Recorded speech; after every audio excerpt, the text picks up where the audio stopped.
يعطيكم العافية يا أحباب ومساء الخير. أعتقد أني توصلت لقرار خلينا نقول نهائي يصل إلى أكثر يمكن من 99% وأجزاء أن تحدي 30 يجب أن يقف، أو خلينا نقول يوقف خلاص. يعني هذه هي نهاية تحدي 30. أقولها بكل حسرة، لكن تحدي 30 يحتاج إلى طاقة وعمل كبير، وأنا لا أملك الطاقة لذلك.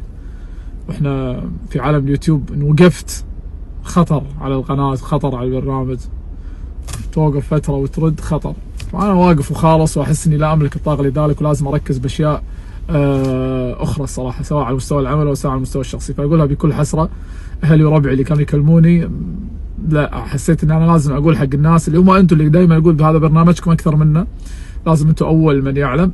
فأعتقد هذا قرار نهائي في بما يخص تحدي 30. أسئلة كثيرة ما قدرت أرد الفترة اللي طافت لأني مو متأكد، لكن الآن أحس إني متأكد وبحاول أرد على أغلب الأسئلة.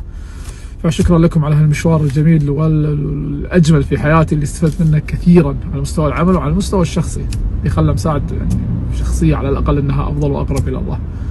شكرا للجميع.